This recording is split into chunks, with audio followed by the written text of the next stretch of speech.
जय हिंद दोस्तों, कैसे हो आप लोग। मैं उम्मीद करता हूँ सब ठीक ठाक होंगे।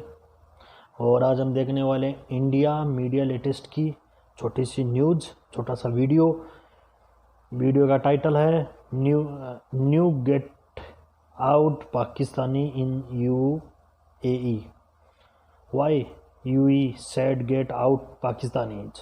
छोटा सा वीडियो है, वीडियो का लिंक मैं नीचे बॉक्स में दे दूंगा, आप जाके देख लेना। अच्छे मज़े लिए बंटी भाई ने। चलो देखते हैं वीडियो में अच्छे हैं बुरे हैं, कैसी क्लिप बनाई है। उनके ओनर है, इंडिया मीडिया लेटेस्ट के ओनर है बंटी भाई, उनका वीडियो देखते हैं पहले। गाइस अभी रिसेंटली यूएई ने भी पाकिस्तान पर रिस्ट्रिक्शन लगा दी। गाइस रिस्ट्रिक्शन किस बात की लगाई है? तो रिस्ट्रिक्शन इस बात की लगाई है कि पाकिस्तानी जो भी यूएई जाएगा उसके अकाउंट में कम से कम 5,000 दिरहम होने बहुत ज़्यादा ज़रूरी है। अरे तो एल लग गए। आप लोग रोना बंद कीजिए, मेरे तक आवाज आ रही है। क्या वजूहत है पाकिस्तान की मुश्किलात में डे बाय डे इजाफा होता क्यों जा रहा है? पहले तो इकोनॉमिकल क्राइसिस, पॉलिटिकल क्राइसिस, उसके बाद फ्लड ने पूरे पाकिस्तान को अपने जब्त में ले लिया। पूरी दुनिया में पाकिस्तान का मजाक उड़वा रहे हैं आप लोग। आपने सबसे पहले घबराना नहीं है।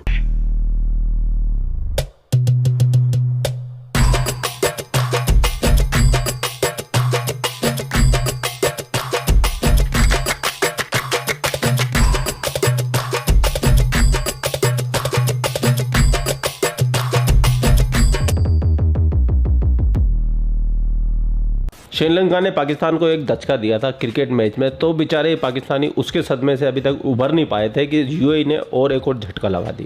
दिल के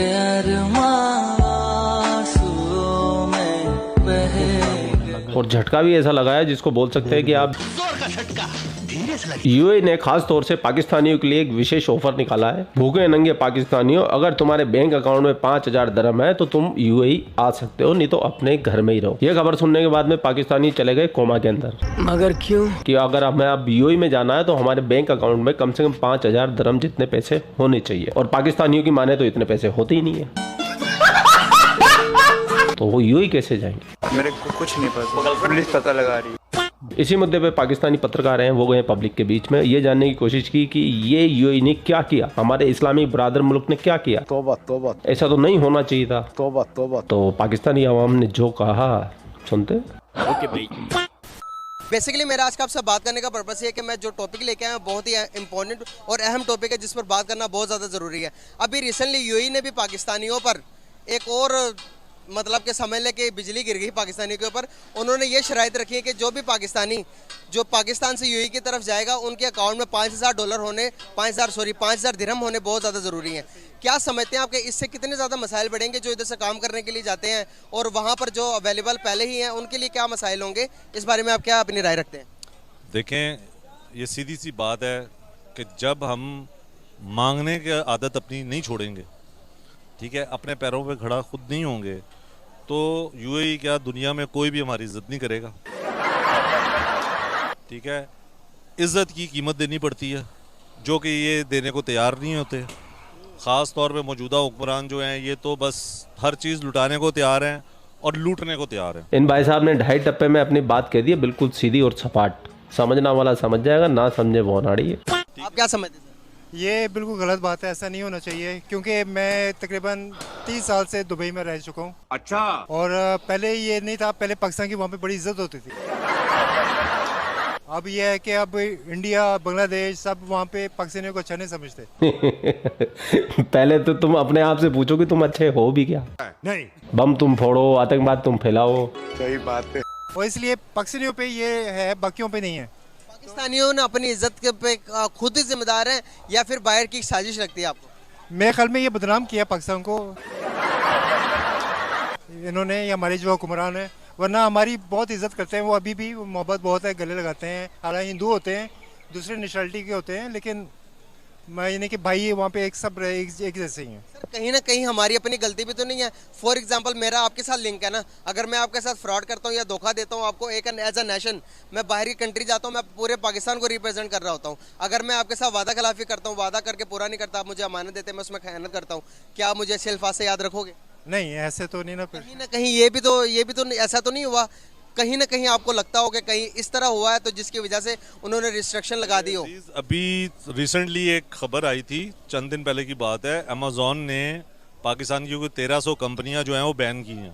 ठीक है, जो हमारे मौजूदा हुक्मरान हैं ये बिल्कुल अक्स है अवाम का, कि हर बंदा जो है, मोस्टली लोग जो है वो 2 नंबरी के ऊपर सारा वक्त तैयार रहते हैं, सबके सब चोर हैं साले, और बिकने के लिए तैयार है सारे। ठीक है, और जो कौम ऐसे होगी तो उसकी इज्जत कौन करेगा? वो फिर जैसी कौम वैसे हुक्मरान। यहूदियों की, ईसाइयों की कंपनियां पाकिस्तान से अपने आप को आउट कर रही है, तो ये तो पाकिस्तान के लिए गुड न्यूज है भाई, ये तुम्हारी जीत है, मोरल विक्ट्री है, मोरल विक्ट्री। अबे साले। सर मैं अभी आपको अपने पड़ोसी मुल्क की मिसाल देना चाहूँगा कि इंडिया वर्ल्ड की 5th लार्जेस्ट इकॉनमी बन गई है, उसको यूके को बीट करने के बाद इंडिया 5वें नंबर पर आ गई है। उसकी तरक्की के पीछे क्या वजूहत लगती हैं आपको? देखें, इंडिपेंडेंस जिसे कहते हैं सेल्फ रिस्पेक्ट, ठीक है, कि हमारी कौम ने, अगर मैं सियासी बात हो जाएगी, लेकिन रशिया से ऑयल क्यों नहीं ले रहे थे? जिसने लेने की कोशिश की उसको हटा दिया। और आप इस बात को कैसे देखते हैं? बिल्कुल सही कह रहे हैं ये, क्योंकि हमारी जो पॉलिटिक्स है पहले बहुत अच्छी थी, यानी कि ज़िया के ज़माने में बहुत रिस्पेक्ट थी हमारी, यहाँ पे आके हमें बहुत अच्छा लगता था, लेकिन अभी है कि हमें यहाँ पे आने को दिल ही नहीं करता। आय हाय दिल ही नहीं करता। फिजा खलीफा क्या हो रहा है तुम्हारे मुल्क में? कैसे मिला था तुमको ये पाकिस्तान, और कैसे बना था पाकिस्तान? याद होना चाहिए आप सब लोगों को, कितनी कुर्बानियां थी हमारे बाउजदाद ने, ऐसे नहीं बना था हमारा प्यारा वतन पाकिस्तान। दिल के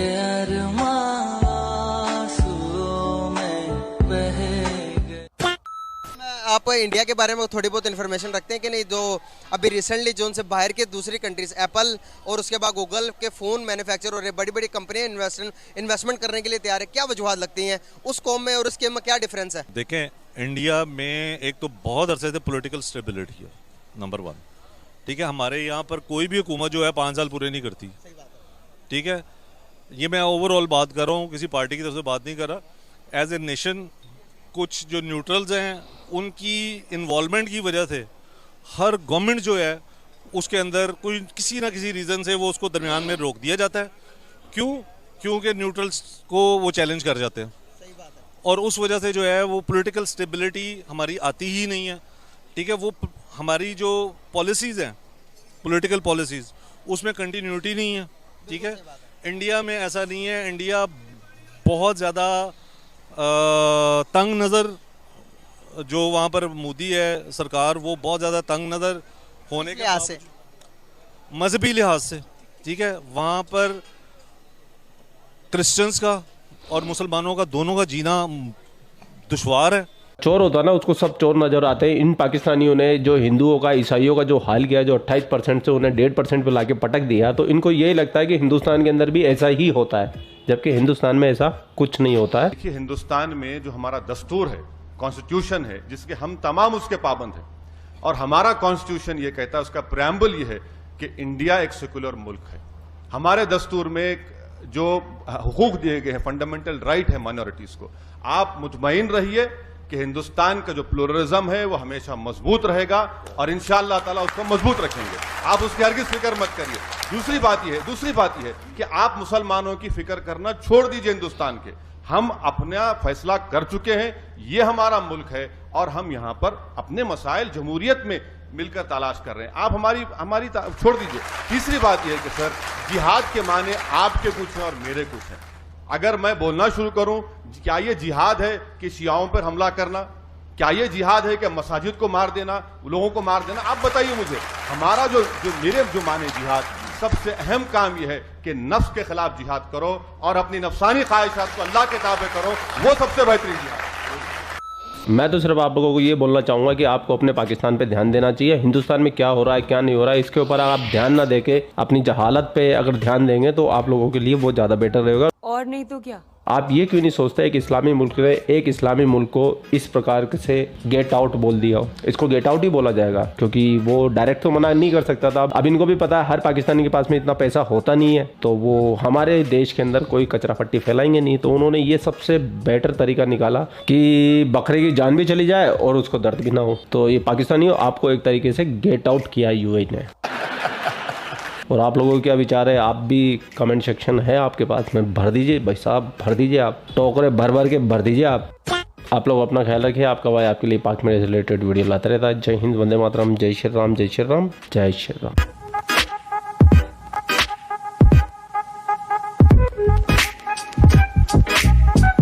तो वीडियो ख़त्म हुआ इंडियन मीडिया लेटेस्ट का। और देखे जाए तो नील ने थोड़ा अपनी कंट्री के लिए, जो यूएई के प्रेसिडेंट है मोहम्मद बिन जायद अल नायल का, ये नील ने थोड़ा अच्छा है, क्योंकि अपनी कंट्री में ज़्यादा करप्शन ना बढ़े, कुछ मर्डर सडर ना हो, इस टाइप को देखे जाए तो अच्छा ही है। क्योंकि आपने देखा नहीं कि जो मैच था इंडिया और पाकिस्तान और अफ़गानिस्तान का मैच था, जो लड़ाई हुई थी दर्शकों के बीच में, उसके बाद में ये निर्णय लिया गया। तो जो किंग है, जो प्रेसिडेंट है यूएई का मोहम्मद बिन जायद अल नायल का डिसीजन थोड़ा अच्छा है, क्योंकि उसके बाद में छटनी हो जाएगी जिसके पास पैसा नहीं होगा ज़्यादा। अभी देखे जाए तो पाकिस्तानी की रेट देखे जाए तो 65 रुपीज़ हो रहे हैं पाकिस्तानी का, एक यूएई का, और 65 हो रहे हैं। और तो 5000 का देखे जाए तो 5000 दराम या ईडी का देखे जाए तो 3,24,550 के समथिंग उनकी रेट होगी शायद समथिंग। और देखे जाए तो ये निर्णय अच्छा है। और अधिकांश को तो यही पता नहीं कि यूएई है का। यूएई 7 राज्य से बनी हुई है, जिसका नाम है संयुक्त राज्य अमीरात। लोग ज़्यादातर दुबई नाम से ही जानते हैं। दुबई एक स्टेट है, प्रोविंस है, एक यूएई का एक प्रोविंस है छोटा सा। और दुबई तो बिल्कुल छोटा सा है। उसके सबसे बड़ा अबू धाबी है, जो यूएई का राजधानी है।